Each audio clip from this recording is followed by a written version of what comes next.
Year after year, autism continues to rise at an alarming rate in American children, one fact few would dispute.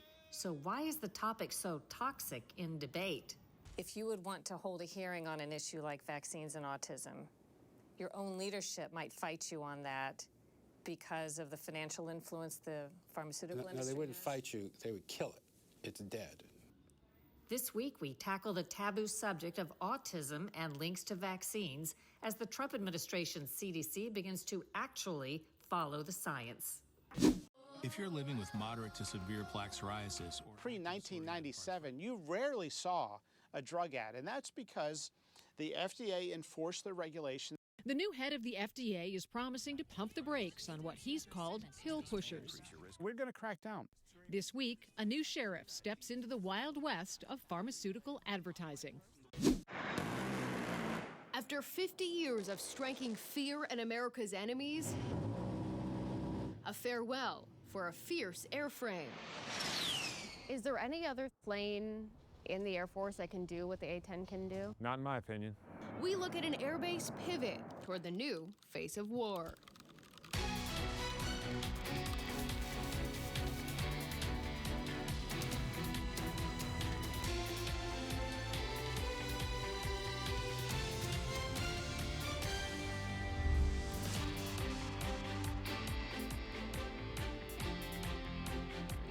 Welcome to Full Measure. I'm Sharyl Attkisson. We begin today with America's still growing autism epidemic, a crisis that in terms of sheer numbers deserves much more attention than it's gotten over 2.5 decades. The newest data, updated every 2 years, continue to show an alarming climb. Today, at least 1 in 31 8-year-olds have autism. That's more than 2.2 million children. One area that we are closely examining, as the president mentioned, is vaccines. At a White House event with President Trump at his side, Health Secretary Robert F. Kennedy Jr. announced a massive research effort to identify possible root causes, including food dyes, painkillers during pregnancy, and vaccines. 7-year-old twins Drew and Dylan are taking a break from schoolwork, which can be a special challenge. Their parents, Kimberly and Demique Adams, say they first knew something was wrong when the boys were toddlers. 2, 3, Their language started to regress. It seemed like their connection was different around 2, a little bit, before 2. And so they weren't responding to their names. So they were just regressing in some of their skills. Did you go to the doctor and say, we're concerned, or did the doctor do some milestone test? Or? No, my wife's intuition drove it. They enrolled the twins in early intervention and got the official diagnosis, autism. You do grieve, a lot of people don't talk about that guilt that parents feel when they get the diagnosis, and they're heartbroken because we were, because we didn't know what was ahead of us. Is it good? No. Drew and Dylan are among America's autistic children who are visible. They can go out in public. But more than 330,000 children have autism so severe they're rarely seen by the outside world. Mary Holland heads up the nonprofit Children's Health Defense, which advocates on child health issues. What is the current status of how much autism is in the United States today? So the current data is that 1 in 31 children aged 8 in the United States has autism. Like many parents, Holland says her son regressed into autism after his battery of vaccines at age 2. It was very clear there was no cogent explanation for what was happening to him other than he had had very serious toxic exposures through his early recommended vaccination schedule. There's no such thing as a genetic epidemic. It must be epigenetic or purely environmental. In simple terms, meaning there could be a genetic component that predisposes somebody to the injury if they have some kind of trigger or other exposure. So you brought this out most importantly, Sharyl, in your interview with Bernadine Healy, who was at the time the head of, or had just retired recently as the head of the National Institutes of Health. It sounds like you don't think the hypothesis of a link between vaccines and autism is completely irrational. When I first heard that there was a link between autism and vaccines, I thought, well, that's silly. The more you delve into it, if you look at the basic science, if you look at the research that's been done in animals, if you also look at some of these individual cases, and if you look at the evidence that there is no link, what I come away with is the question has not been answered. This is the time when we do have the opportunity to understand whether or not there are susceptible children, perhaps genetically, perhaps they have a metabolic issue, mitochondrial disorder, immunological issue, that makes them more susceptible to vaccines, plural, or to one particular vaccine, or to a component of vaccine, like mercury.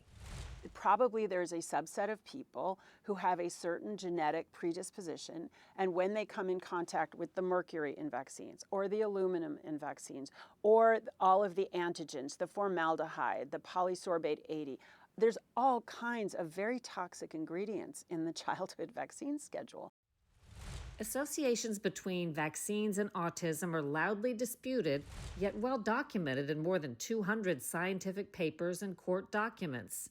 In addition, autism once appeared on the warning label for a DTaP vaccine. The government secretly agreed vaccines triggered autism in a girl named Hannah Poling and paid her millions in a landmark settlement, but had the record sealed so the public wouldn't know. CDC's top immunization safety official, Frank DiStefano, admitted vaccines may trigger autism in vulnerable children like Hannah Poling.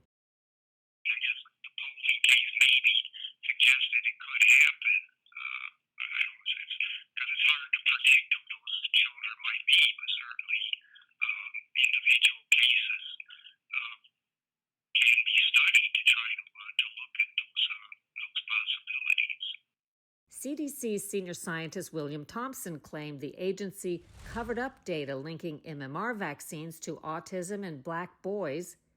Famed pediatric neurologist Dr. Andrew Zimmerman reversed his original stance and determined vaccines can cause autism after all, but says when he told Justice Department lawyers, they fired him as an expert witness and covered up his opinion.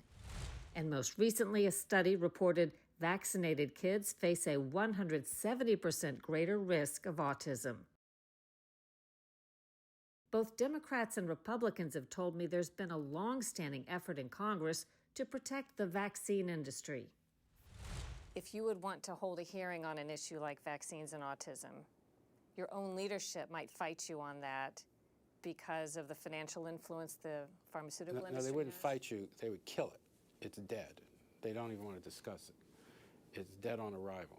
If you as an individual member want to take on the pharmaceutical industries, it's forget it. Can you describe an incident or just how that would go? It would typically be in a hallway or on the street, and people would come up to you and say, you really need to, back off on this. It could be bad for the community or bad for the country or bad for you. For every study or allegation linking vaccines and autism, the industry and other vaccine defenders have lengthy counterpoints. No, vaccines do not cause autism. It just so happens that kids get several vaccines around the same time, that some children start to show signs of autism. But that's a coincidence, not a cause. Based on dozens of studies and everything I know as a physician and a scientist, there's no link between autism and vaccines. There are a lot of other chemical exposures kids are getting today as well. Absolutely. As someone who focused on vaccines early on, are you looking at other contributing causes? We're also looking at the water. We're also looking at the air. We're also looking at the food supply. We're looking at the pesticides that are used. And we believe that it is a toxic load that we have to look at. You can't look at one factor. They integrate. They're synergistic. This past week, Health Secretary Kennedy said no stone will be left unturned. Historically, NIH has focused almost solely on politically safe and entirely fruitless research about the genetic drivers of autism. And that would be like studying the genetic drivers of lung cancer without looking at cigarettes. And that's what NIH has been doing for 20 years. In addition, based on NIH research, the FDA says it's approving a prescription form of an essential B vitamin for treating autistic children with speech issues. The American Academy of Pediatrics, funded in part by the vaccine industry, doesn't want any part of Kennedy's effort examining autism when it comes to vaccines. The group says devoting more research dollars to answer a question that is already known does not add to our knowledge about the safety of vaccines. It does a disservice to individuals with autism and their families by diverting funding that is needed to learn more about autism and how we can strengthen supportive communities. For their part, the Adams say they do not blame vaccines for their children's autism. With help, the twins have progressed from no language and few skills to conversations and interactions. 1, 2, 3, team. I mean, we don't believe in a cure because I don't believe it's a disease, right? So it's nothing to cure. It's a neurotype, right? And so you have to get the right services in order to adapt to the way someone learns or someone thinks or the way someone's brain is wired. But when I tell you what I got from how to love differently, yeah, it's nothing any child could have gave me as far as me as an individual evolving and developing, right? And I just think when people see some of these things, they think of the negative, right? But like the special like joy I get in their milestones, the small incremental milestones that I just took for granted if I had a typical kid, like you can't beat that. For more on this story, listen to my podcast, Full Measure After Hours. Coming up on Full Measure, radical change is coming to Big Pharma's most powerful marketing tool.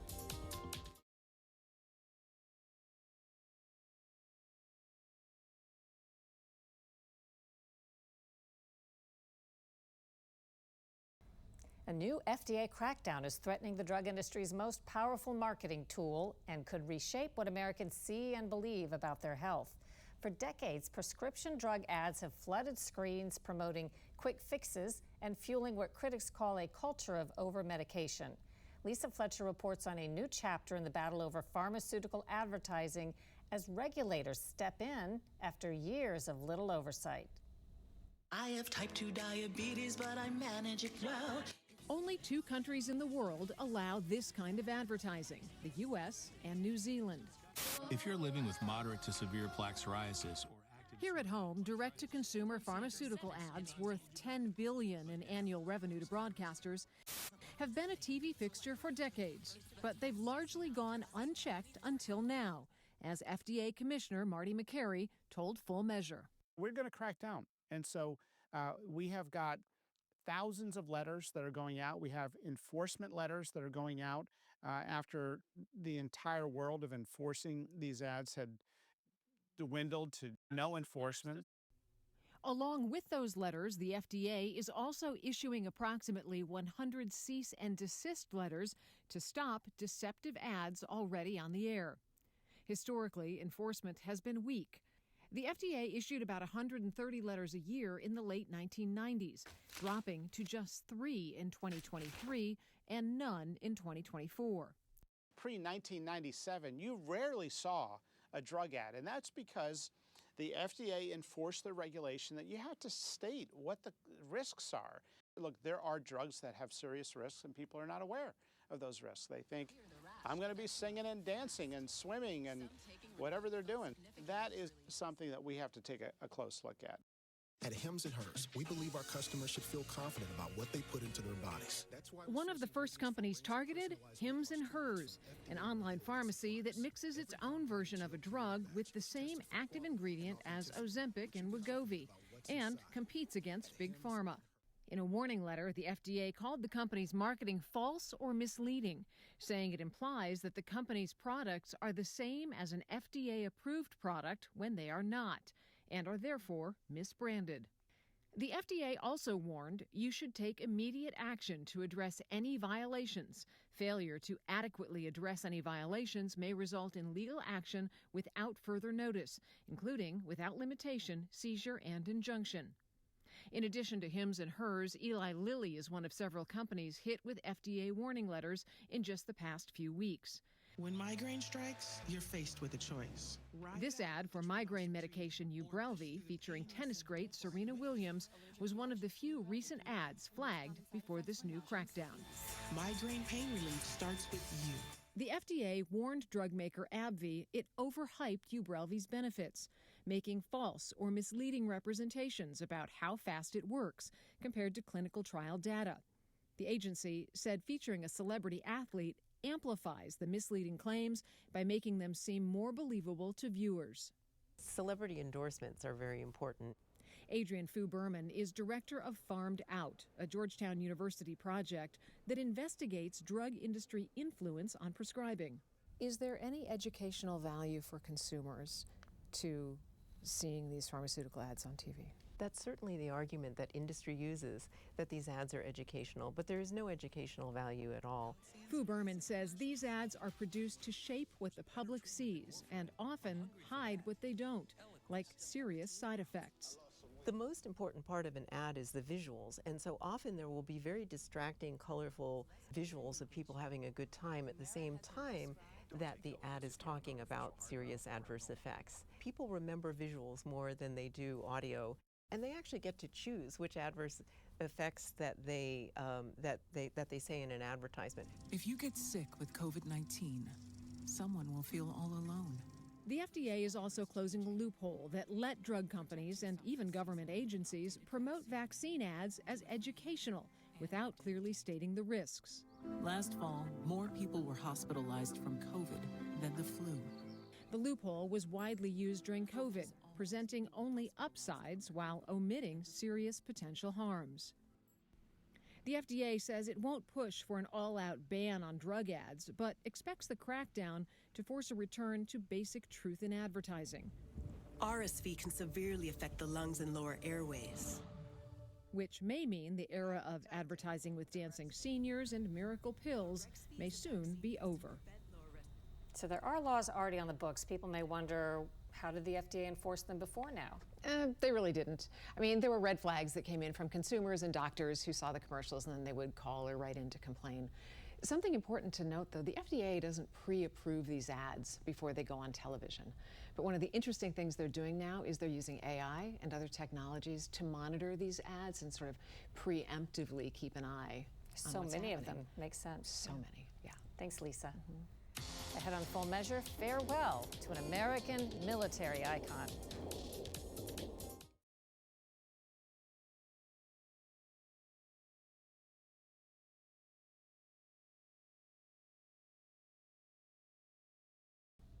After 50 years of striking fear in America's enemies, the A-10 aircraft will be retired this month from an Air National Guard base in Maryland.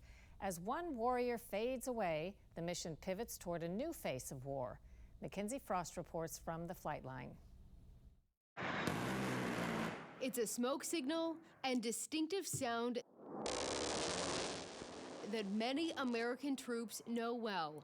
After waiting for the perfect moment to unleash a 30mm rotary cannon with the ability to fire up to 3,900 rounds per minute,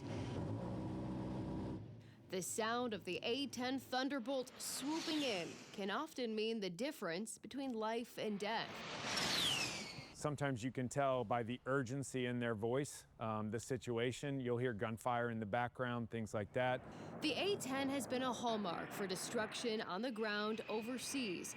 Colonel Chris Palmer of the Maryland Air National Guard knows what it's like to be in the sky when soldiers need him the most. What does that feel like for you? Oh man, the adrenaline gets going right away. The best thing that you can do is take a deep breath and slow down, because the situation they're in may be the toughest situation they've ever had in their life, and they need a calm attack pilot presence to arrive to sort the situation out for them.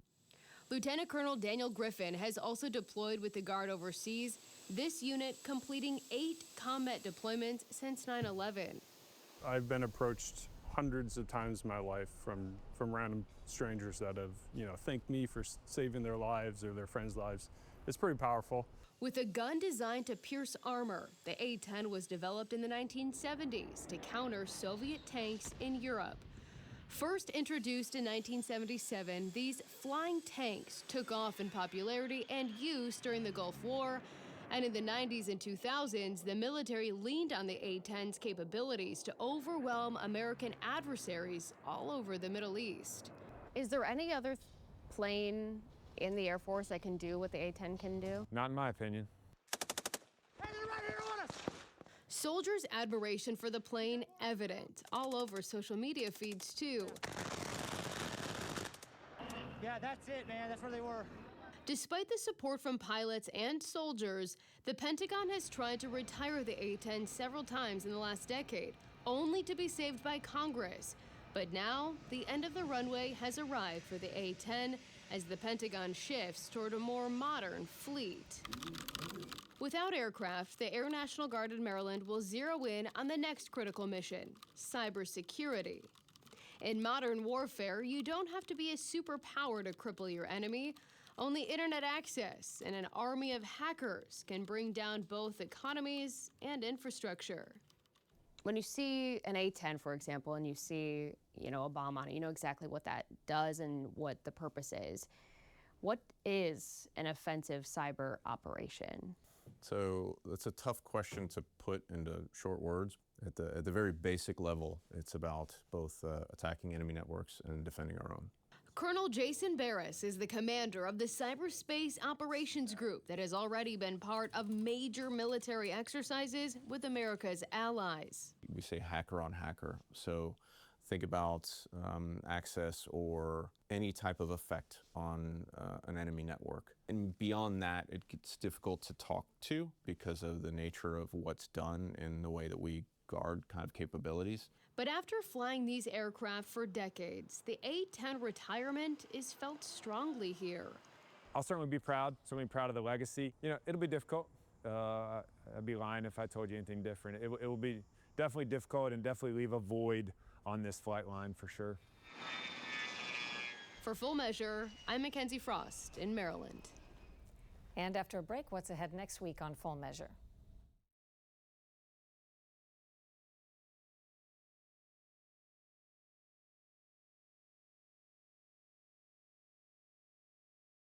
Coming up next week on Full Measure, there's a fascinating Bitcoin revolution in a small Central American country. Surprisingly, it's an American couple who's been hired by the president in El Salvador to head up the Bitcoin office. Next week, we report from the first country to make Bitcoin legal tender on a money experiment capturing attention around the world. Until next time, we'll be searching for more stories that hold powers accountable. Thanks for watching, everybody. I'm Sharyl Attkisson.